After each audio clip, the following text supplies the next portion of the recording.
بسم الله الرحمن الرحيم. اخوان، ترى النظافة من الايمان.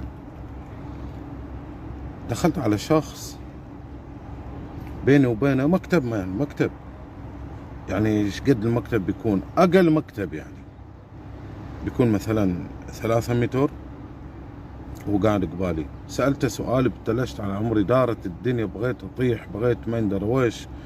زين، ركضت قلت له في السيارة في حاجة نسيتها، ورحت اركض. يا الله تنفس طلقاء. وش صاير؟ ريحة فمه جتني وايرات، جتني مجاري. أعوذ بالله. ما عندك أهل، أنت ما عندك زوجة تقابلها، ما عندك أولاد تقابلهم، وأنت صاحب محل يعني قاعد، كل واحد زبون يجيك بتطبخ عليه البخة، ما حد بيجيك.